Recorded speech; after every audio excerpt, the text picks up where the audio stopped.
এই অনিত্য জগতে মানুষ আসে, সেই খাওয়াটা সকালবেলা দেয়, অর্থাৎ সকাল সকাল আমরা আসি সবাই শিশুকালে। কি বলেন? সবাই আমরা শিশুকালে সকাল সকাল আসি, সকাল আসি না? কিন্তু দুপুর বেলা একটা খাওয়া দেয়। যারা সময় থাকতে ভগবানের চরণে আত্মনিবেদন করে, যারা সত্য কথা বলে, সৎ পথে চলে, মানুষে যদি তাকে কাঁদায় সে কোনোদিন অন্যকে কাঁদায় না। যারা এমনি করে মানুষের মনুষ্যত্ব অর্জন করে ঈশ্বরকে সৃষ্টিকর্তাকে ভালোবাসে, ভগবান বললেন তাদের ভালোবাসা লাভ হলে তাদেরকে আমি সময় থাকতে নিয়ে আসি। কি? আর যারা আমাকে ভয় করে, মৃত্যুকে ভয় করে, যারা মৃত্যুকে আপন করে নিতে চায় না, জাগতিক জগতের অর্থ সম্পদ বিষয় বাসনা বিলাস বৈভবকে যারা আঁকড়িয়ে থাকে, যারা আমার কাছে আসতে চায় না, তাদেরকে আমি অনেক শাস্তি দিয়ে কষ্ট দিয়ে শেষ বেলায় নিয়ে আসি। তাই তো যারা বিকাল বেলা আসে তারা আবার এই জগতে বারবার ফিরে আসে। হবে তারাই তো আসে যায়, হবে তারাই তো আসে যায়, যারা কামনা বাসনা রেখে যায় তারাই তো আসে যায়।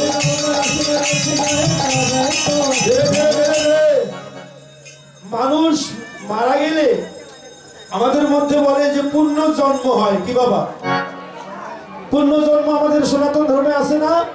যে পূর্ণ জন্ম আছে, জন্মান্তর মানে মারা গেলে আবার মানুষ কুলে আসতে হবে, কিবা কীট পতঙ্গ পশু কুলে আসতে হবে।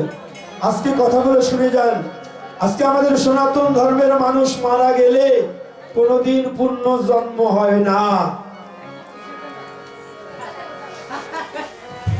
কথাটা নতুন শ্রবণ করলেন যে মানুষ যারা মারা যাবে তাদের কোনোদিন পূর্ণ জন্ম হবে না। এটা কথাটা সত্য।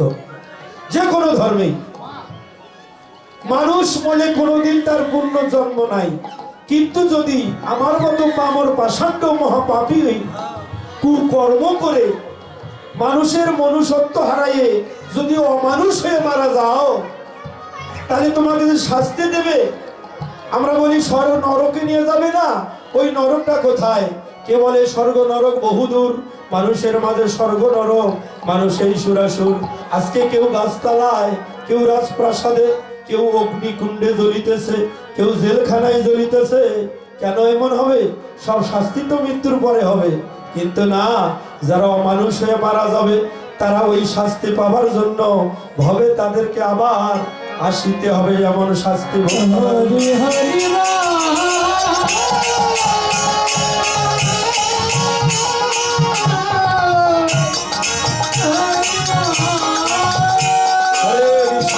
তবে একটি কথা বলে যাই, আপনো ভজন কথা না বলিবে যত তথা আপন আপন হয়ে সাবধান।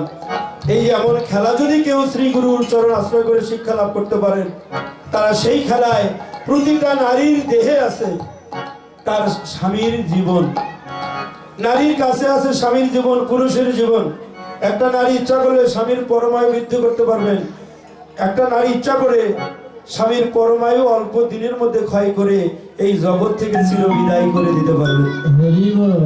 এটা কর্মের মধ্য দিয়ে তোমাদের স্বামীর পরমায়ু কম হবে, আবার কর্মের মধ্য দিয়ে তোমাদের স্বামীর পরমায়ু বৃদ্ধি পাবে। তো যাই হোক, এরা কেউ জানতে চায় না। আর একটা তত্ত্ব দিয়ে গেলাম, সেটা হলো কি, আমি এক জায়গায় ভাগবত পাঠে গিয়েছিলাম। তো কতগুলো স্টুডেন্ট ছিল যারা কলেজে পড়তো, কিন্তু তাদের সঙ্গে একটু কথোপকথন, ধর্ম নিয়ে আলোচনা। তারা আমাকে দাদা দাদা বলেছিল। তো হঠাৎ করে আমি বলেছিলাম মায়েরা। আমি তাদেরকে মায়েরা বলেছিলাম, এটা নাকি আমার বড় অপরাধ হয়েছিল। তারা দুঃখ পেয়েছিল মা, কারণ তারা আমাকে দাদা বলছে, আমি মায়েরা বললাম। তারা মন খারাপ করে বলছে, দাদা আপনি আমার একটা ভুল করলেন, দুঃখ দিলেন। বলে কি? যে এই যে মায়েরা বললেন আমাদেরকে আমরা দাদা বলছি। বলে হ্যাঁ, তাতে তো দোষ নেই। বলে কেন? যে প্রতিটা নারী জাতি মায়ের জাতি, প্রতিটা নারী জাতি মায়ের জাতি। আমার মায়ের অঙ্গে যা যা বস্তু আছে প্রতিটা নারীর দেহে তাই আছে। ওরা খুব ট্যানেল ছিল, জ্ঞানী। তারাও গীতা সঙ্গ করতো, ভাগবত সঙ্গ করতো। যার জন্য তারা একটা আবার প্রশ্ন করলো, দাদা একটা কথা বলবো, মনে দুঃখ নিয়ে না। বলো বলো। যে এই যে পৃথিবীর সব নারী যদি মা হয়ে থাকে, তাহলে আপনি বিবাহ করছেন কার? কি বাবা? সব নারী মায়ের জাতি, এটা মিথ্যা, এ কথাটা মিথ্যা। আবার ওরা যে বললো তো আপনি সবাই যদি মায়ের জাতি হয় বিবাহ করছেন কাকে, এটাও তো মিথ্যা নয়। কোন দিকে যাবেন?